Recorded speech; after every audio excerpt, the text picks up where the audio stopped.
it's not as if only our generation is facing a complex world. The world was complex to every generation when they were living it. Because the city grew in a certain way, it automatically made some choices likely and some choices unlikely. So when we are trying to make sense of Bangalore, we have to keep Bangalore in picture, and we can't come up with a solution which worked in, let's say, Chennai or any other place. Can we have a variety of mental models? And the variety is important over here. That are relevant to understanding complex systems, so that when we are trying to listen to somebody who speaks about a complex system in a certain way, then you have these mental models to assimilate what you're hearing, what you're reading, and so on. We all want our cities to be better governed, but we can't seem to get the outcomes we want. Why aren't solutions that seem simple not solvable? Why isn't the government doing what we just tell them to do? Each of us tell them a different thing to do, but they don't seem to get around to doing it. Today's episode is a conversation that will not arrive at solutions to problems, but it will help us understand how to think about them. Hello, I'm Sathya Sankaran, and you're listening to OoruLabs, India's premier urban issues podcast. And in today's episode, we speak with Arvind Balasubramaniam, the director at the non-profit Socrates Foundation. He has worked on systems thinking and complexity theory for decades. If you haven't watched the first part of this, you can find the link to the show here or in the show notes. In the second part of the two-part series today with him, we reinforce the complexity theory and get into how should we respond to complex problems. How should we participate and try to solve problems around us? Let's jump right in.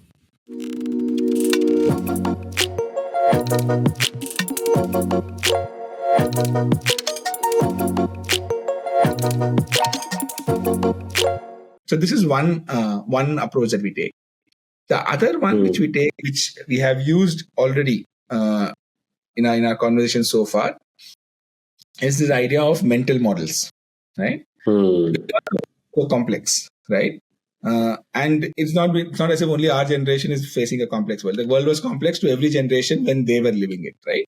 And if you know, many of us, at least I know, whenever we used to have any situation in our family when I was growing up, my dad would come up with a Tamil proverb for that, right? So there is a sort of a wisdom that is encapsulated in proverbs and sayings and things like that, which have, if they have withstood the test of time, right, that means there is some truth in it. This is what I'm calling as a mental model, right? And because again, mental model is subjective because in many ways they are being used. So I'm just trying to say where I'm saying, where I'm coming from. I'm saying if there are these heuristics or thumb rules which have served, right? For example, there is this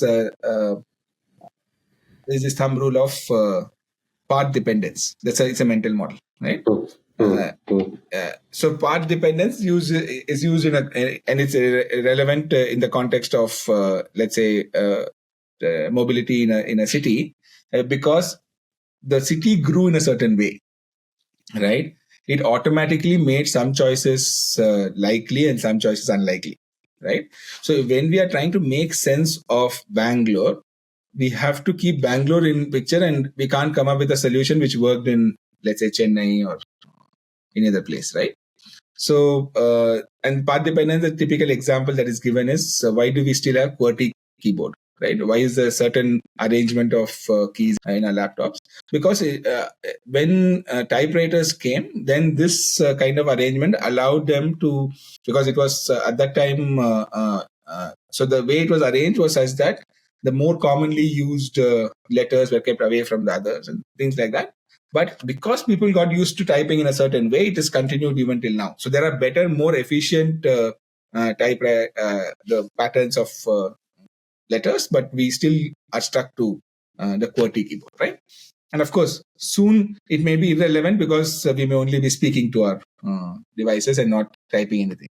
But the fact that there are things that are dependent on initial conditions, how certain choices were made, if that is an example of a mental model. So if you have that as one of the many mental models that you have, that allows you to understand one piece of the puzzle better, right? So a mental model, in some sense, if you just break it down, a model is a representation of reality. It's not the full reality. It's a representation of the reality which is useful to us to understand one aspect of it, right? A map is a model. It allows you to, and there are different types of map. A map with, let's say, countries and capitals and so on, gives us one view of the world. It's, of course, doesn't contain all the complexity of the world, but it is useful, right? So there is this phrase that all models are wrong, some are useful. So the idea that we say, so this one idea around schools of thought. The other idea is, can we have a variety of mental models, and the variety is important over here, that are relevant to understanding complex systems, so that when you're having a conversation around complex, when you're trying to listen to somebody who speaks about a complex system in a certain way, then you have these mental models to assimilate what you're hearing, what you're reading, and so on.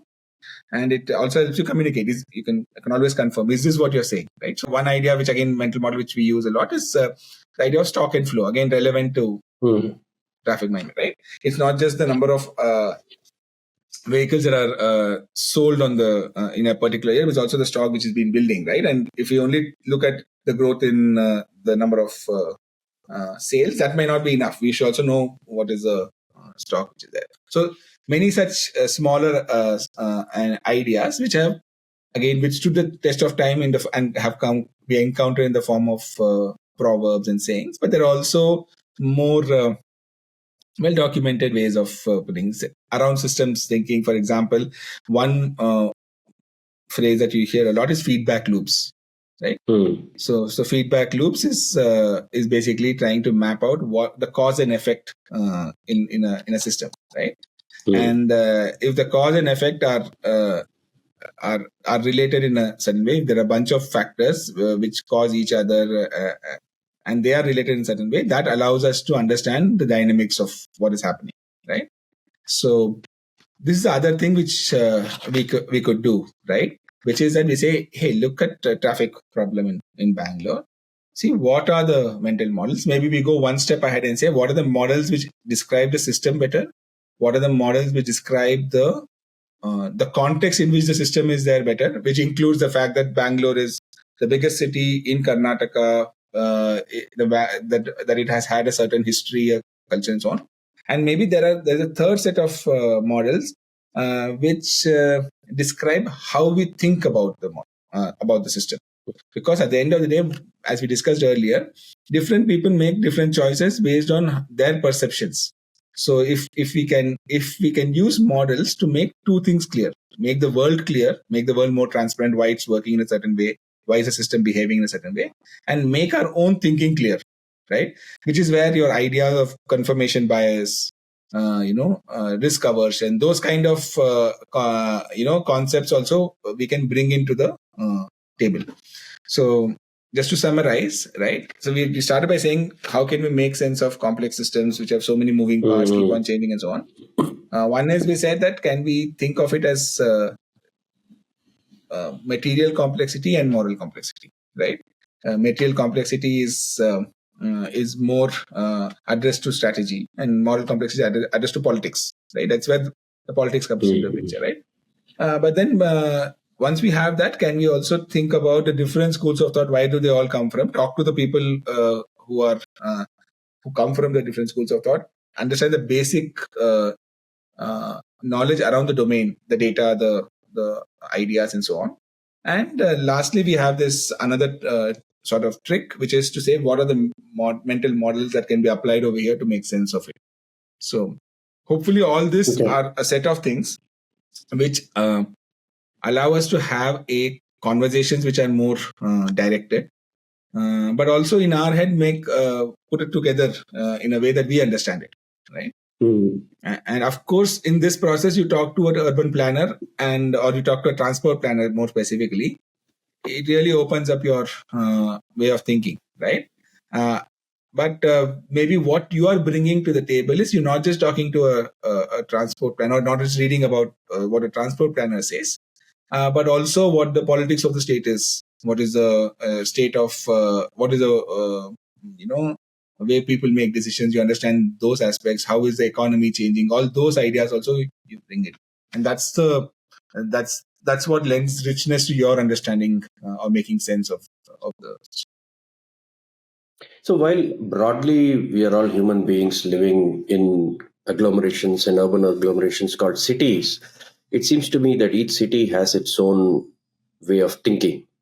I don't know if it comes as a collective or it is an ecosystem approach or what made the city what it is. So you go to Singapore, it's totally different from you go to Nairobi is totally different from Sao Paulo is right. Even within India, it's Chennai is different from Bangalore, is different from Delhi, is different from Mumbai, is different from Kolkata. But at some point, we all at a basic human level want to achieve certain things, which is a quality of life. The ability to have that quality of life also means that we need to define what really is quality of life, right? What are the moral things it includes and what are the techno managerial material things it includes? And most of us find it easier to think of the material things because it doesn't have subjectivity in them as much as it has a lot of consequences, but at least you know a flyover is a flyover, a road is a road. Whereas when it comes to the um, things like affirmative action, which is should we give something free to someone, should we be paying for other states to consume our money of all of our hard work, right? Our biases start creeping in. So one of the things is while we know we need to apply mental models to understand, which is a separate conversation in itself, we need to deep dive in probably a whole series in itself of how do we empower people with mental models. Breaking down of the problem is also useful, right? Solving traffic, like you said, you and I may not get to a solution because as we go down the path and we choose different routes, the consequences will be different and there is no end state of traffic. By the time you reach the end state, you might have a totally different new problem to solve. And that's why it is wicked, is that as you keep going down this path of making choices, and the point is at those points, how do we make the right choices? And one of these things was also about public transport, right? We always keep saying that there is a generally known mental model that if you can increase efficiencies, it's very intuitive. You can increase efficiencies by moving to a bus, for example, or mass transport in some Yeah. way. And if you now narrow the problem down and say, while there is a larger traffic problem, if you shift enough number of people to start using these for certain trips, it will make these efficiencies. We've thought about how to understand the mental model. Now, how do we respond to these things? Like if we have to get people to move to a bus, how do we think about the response? I agree, right? That making sense of a problem like traffic is great to have a conversation. We can have many conversations on that. But the reason we are doing it is so that we can do something about it, right? Mm. And to do something about traffic as a whole might be difficult. So we pick a smaller piece in it, right? And this is also so. I just wanted to also refer to one more thing that you said, right? At the end of the day, we want to improve the quality of life, right? So if we Mm. now get into thinking about, let's say, bus, right? Not even bus and metro and this thing. All of them are related. And this is what we carry with us. We carry with us the understanding that buses are part of a larger set of solutions and the mobility is part of a larger set of considerations. But we choose one piece right now and say, what can we do about it in the, as individuals, as groups, as organizations and so on, right? And I think the other thing which we carry with us is that if only quality of life was living well, right? As individuals, as families, it would be easy. It would be easy.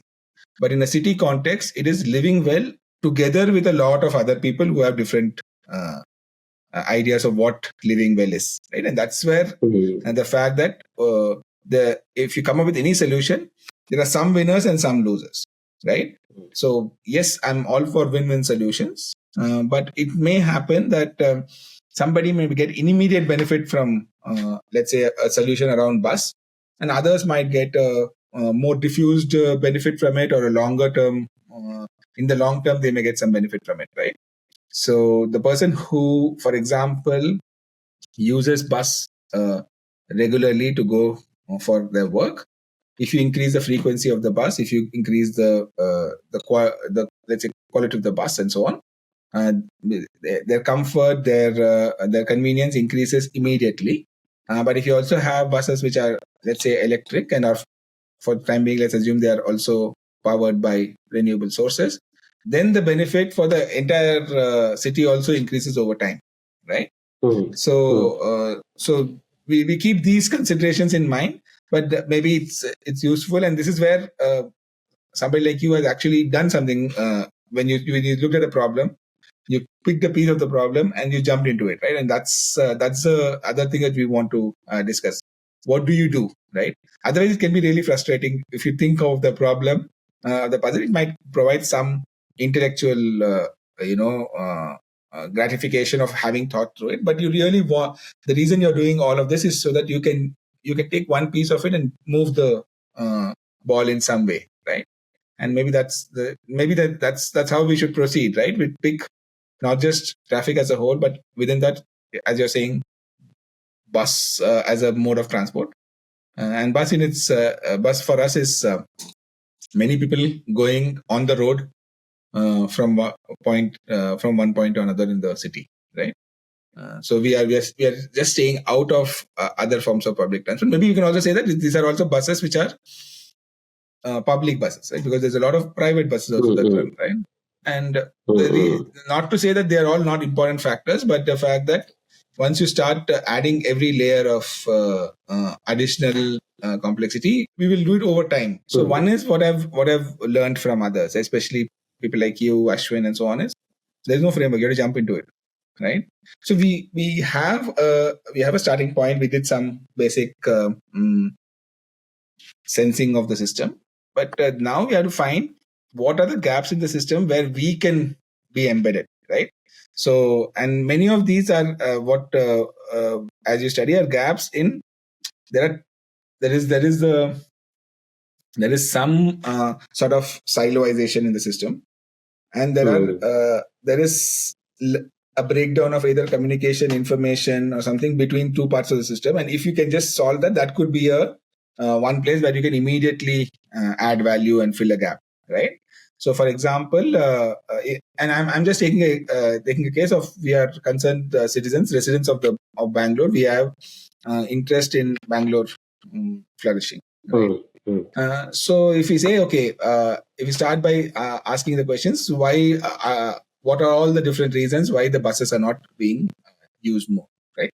And of course, in Bangalore, buses probably are used a lot also, right? But then if we then start thinking about what are there some routes which are less used?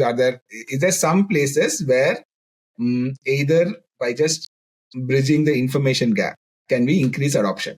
Would you think that in Bangalore there are just not enough buses? Is that the main problem? Or are there routes which are not underserved, or routes which are which go empty? What would be the kind of things that we can expect to see in Bangalore? We are talking about techno-managerial solutions right now, right? The problem solving itself can come from or response to what we consider as a problem, like not enough people taking the bus. That needs to be stated upfront. Are we sure of that? So unless we state the problem correctly, we don't know what we are solving in the public bus ecosystem. So if we say not enough people are taking the bus, why are they not taking that? And why should they be taking the bus rather than that? So that comes back to the overall traffic management we talk about, right? Is that we want to move people away from private transport into possibly the bus and maybe the metro as well. But if you take the bus and say the problem is not enough people, what is enough people? So there's something called a mode share, right? You want at least 70% of the people to be taking public transport, and you want the bus to be a major portion of that, because the bus is far more flexible and responds to people's wishes, whereas fixed capital assets like metro trains are good for longer distances, and they serve a different purpose, but at some time they are inflexible in nature. So we do a balance of all of these things and we rely more on the bus. If you understand and articulate it that way, then you also get into segmentation, which is the livelihood workers are accessing the bus, but they need a different service level, they need a different cost of service, right? Then we segregate those and say who needs what kind of a service, because we are now trying to segment the audience and see how do we do this. Then we come back into looking at how should this ideally be solved. There are certain parameters that we look at. There should be fiscal prudence, there should be equity, and some of these are in conflict. Fiscal prudence and equity generally are in conflict, which then gets into what you suggest as the moral choices. So then we apply that and then think about how do we say any choice that we make, what are the unintended consequences? Like you already mentioned, there are known unknowns, there are unknown unknowns. So some of these you can anticipate, but then some you cannot anticipate. And when you start documenting that and understanding, then you come back and say, what does this need? Then it comes into the optimizations you're talking about. Where are these people who are using it? How do we efficiently serve them? And if there is equity involved, which is even if there isn't enough um, people in some routes to fill those services, can I make it useful for those people in some way? Because it's my moral obligation to provide a transportation service and not have them be left out fending for themselves. Or there could be other choices. Bus need not be the only one. They could probably be helped with something else. So after arriving at all these things is when you start saying, who responds to this problem? Does the bureaucracy respond? Does the bus company respond? Does the political side respond? So I feel this is the way I crunch this whole bus thing at all. I mean, I probably the place where I would start is the who, right? Who uses the bus, who are providing the bus, and actually spend time understanding how they use it and speaking to them and understanding answers to these questions, right? Is there a problem in frequency? Is there a problem in timings? Is there a problem in what is the problem, right? What are the things that they face? Similarly, also talk to the providers. What are the things that the ideas that they have? Where are they stuck? So if we, so the reason I'm saying who is at the end of the day, I would probably start working in my area, right? There is a certain both familiarity associated, but also there's a stake. If my area the public transport improves, I can always demand for better public transport in my area. So there's a legitimacy also in asking for it. So maybe some of these questions answers will come by actually observing and engaging with people on the who are both users, providers, and decision makers, right? And if we have a decent understanding of the pattern, both the the through the day, how does it change, or does it change during the week, things like that, as well as what are the quality parameters that are most dear to people who are using the transport, and maybe the non-users also, just like not just talk to the users, but the non-users whom you want to persuade. So if we understand the different who's, and we create the archetypes of the different let's say bus users, right, that itself may provide us sort of starting points for what can be solution areas. For example, if I just reflect on my own behavior, whenever I go to Chennai, I use the bus. And in Bangalore, I don't use the bus. I use the metro, but I don't somehow, I'm confident in using the bus. It could be coming from the fact that I can at least follow in Tamil on the boards. So also that I grew up in for 2 years in Chennai, where I did not have money. So I used to use the bus regularly. So I'm more comfortable using the bus there. So it could be a bunch of other factors, right? So, but if you can start speaking as to who uses the bus, and is there some, for example, is there an information gap which is leading to people not using the bus, that they are not confident whether how long will it take or something like that. And that could be an area where we start finding solutions. It could even be communications, right? And there's been bunch of these campaigns, right, which have been successful to different extents around bus day and things like that, right? Or communication, just here it could be a clear using technology, clearly giving information about bus routes and things, which are all you see happening. If you just search for them, there are many such solutions that people are coming up with, and they're all in response to some felt need, right? Something that they have observed or they have heard that needs to be. It could be better data, right? And I'm also probably putting myself in the shoe of the kind of things people like me would be comfortable with, which becomes data tech kind of a thing. There may be other things also, but we also have to play to our strengths, right? And if we find through this set of conversations with the different who's in the system, we'll find a set of allies who are in different parts of the system. Somebody from the, let's say, the transport department, somebody from the union, somebody from maybe if there is a commuter group or something like that, right? And suddenly you not only have things to offer from your side, but you also know who are the other people, allies in the system with whom you can work, and that's probably in some ways leads to the kind of things that you are saying, right? Then we have a clear target. We can do these 3 or 4 things, experiments, and see what works. So maybe that's what I would say to once you have a sense of the system to uh, and it's as much a matter of confidence as it is of clarity, right? Because there's always this nagging doubt that what can one person do, what can I do, the system is so big and so on. And that's where one gets constantly inspired by efforts by people and see that change happens, even though it happens slowly, it happens in spurts and so on. But I think over time, many such experiments by many people is what will lead to big changes, right? And we've seen that, and especially Bangalore, since we are discussing Bangalore as a case, we've seen that there have been many such initiatives, both Yeah. by both by citizens as well as organizations, as well as government, and so on. So there are complexities. But what's interesting in this who is I've always focused on, and the reason this podcast exists is also to bring voices and bring more information to reduce the friction for people to get involved, right? The society part of it is interesting. What are their boundaries and how can they get involved? And which is where I know you and Ashwin and many others have been working with, whether through these courses or not, is trying to put mental models and frameworks for people that they can use to get involved in activities like this. We need to be very cognizant of the fact that some of these things need these frameworks before you jump in and start getting involved. Otherwise, you are prone to your biases and that will start playing very quickly. If we keep in mind the empathy that we can also be inclusive in these modes, then our solutions might find broader appeal. But coming back to public problem solving in itself, right? The key word here is public and citizens and things like that.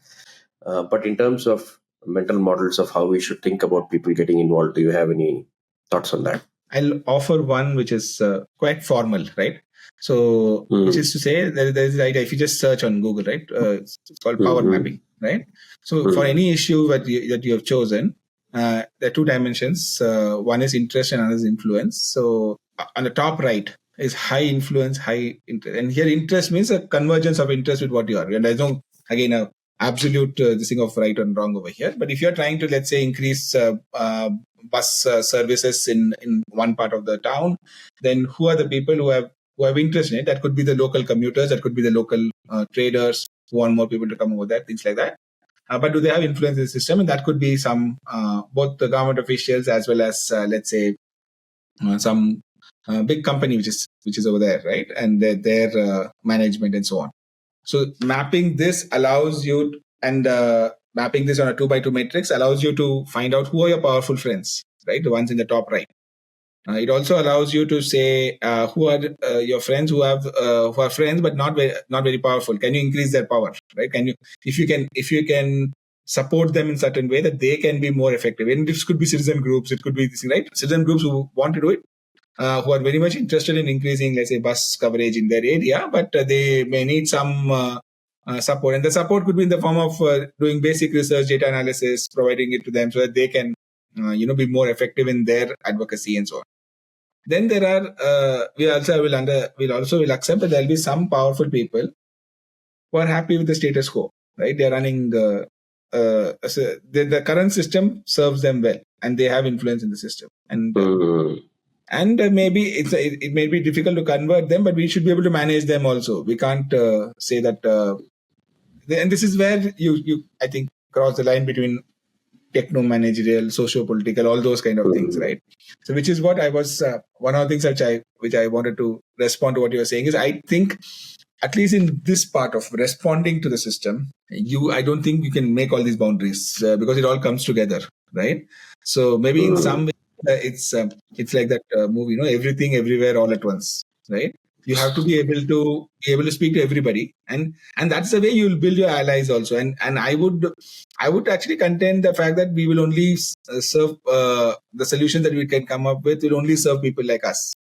I think if we have allies across, right, and we speak to them, we go with the mindset that we want to understand. And if you have the kind of intellectual humility that you are demonstrating, saying that we will not understand, we need to understand, and so on, we'll definitely come up with solutions which are speak to them as well, and as long as they are part of the decision making this thing, and and it could be even not just the divide could not only be economic, it could also be gender, right? So we have women commuters and say what are the problems that specific problems that they may face, which I or you may not be able to perceive, and that allows our solution thinking to be stronger as well, and then we find allies over there. So that's one sort of a mental model that we can use to find out your allies in the system. And allies is not just stakeholder mapping, right? Who are all the people? I think individuals in the different groups who will stand by us, and we have to do something so that they stand by us, and they have to do something so that we stand by them. So that's the alliance making that we're talking about. It's not just a dry exercise of mapping who are all the different stakeholders, but to go beyond that. The other thing which I mental model which could be useful is again something which Ashwin says about, right? Which is intervening at intersections, right?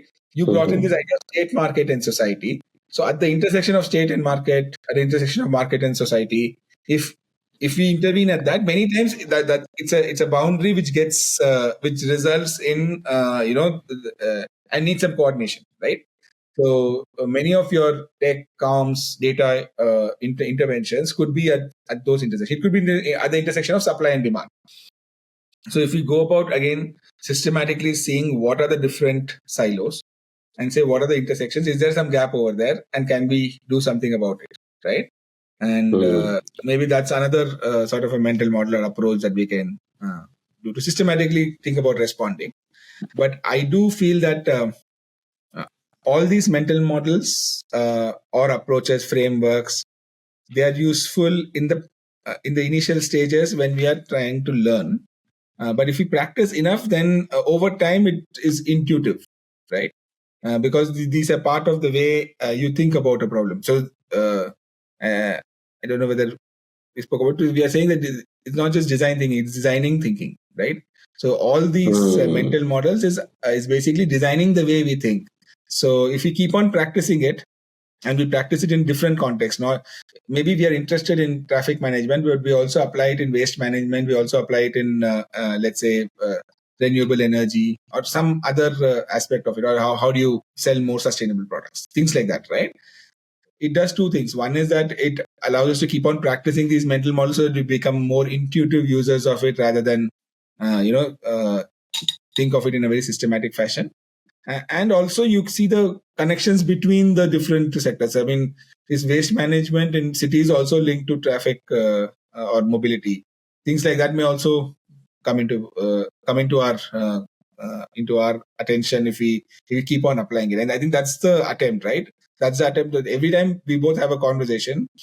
I mean, half of our conversation is to discuss maybe things like uh, the latest IPL score or something like that. But we pick up something like this and have a discussion, right? And if we can move towards having uh, initially conversations and then also doing something about it, maybe that's the way the city improves, the quality of life in the city improves, where many such conversations happen and many such people get the confidence to do something about it. So that's the attempt, right? And your podcast is one such attempt in that, right? To have many Exactly. conversations on such topics. No, absolutely. I think that's one of the reasons I said is this information asymmetry is what's killing a lot of the interventions and the ability to participate because you don't have enough and you don't know enough. And how much ever we know, at some point you have to jump in, like you say, and start solving the problem. And intersections is a very good way of thinking. And I call it transactions because these nouns, which are these actors, are nothing without a verb in between. If they don't transact between each other, then there is nothing. And the cost of a transaction is not just money; it's also time and effort. And the externalities every transaction has in terms of unintended consequences, in terms of the actual intended consequences also, which is miscalculated or not understood. And policies happen at these things, right? And how many of these transactions are happening between these, and how do you balance out the first thing I said about who gets to decide what I do and how I do and how much of that and where do we draw those lines. And at some point the collective action, collective benefits precedes individual freedoms, and that's anyway what the social contract is supposed to be. But there is always overreach on all these sides, and drawing the line continually and engaging more and more from the people's upwards becomes an interesting uh, point of discussion. I find a lot of value in what this conversation is leading to, Arvind. I also I wanted to also let one thought also be there as a conclusion to what you were saying, right? So there are many things we want to do, and we make sense of it. We jump, but in all of this, I think the fact that you also mentioned it is to carry the humility that we are seeing only part of the problem, right, or part of the system. There's this phrase which I keep on using with a lot of my team members and even my family members, which is that when you're driving on the road, anybody who's driving faster than you is a maniac, and anybody who's driving slower than you is a moron, right? And that's how everybody is looking at it. So I think if we keep that humility while we are looking at this has served me very well, right? Because I'm usually very convinced that my idea is the best, only to realize that I missed the another person's point of view, right? So, and also I thought it was also an apt example, given that we're talking about traffic and mobility. It's a wonderful way to conclude, Arvind. Thanks for coming on the show and doing this. I think what we can leave the viewers with, at least I think we can agree, is let's try to do a series of breakdown of mental models and talk to a few more people and see what we can come up with, that each uh, each episode can get something valuable to them, and we can do this again as well. So thanks once again for coming on the show. Thank you for inviting me.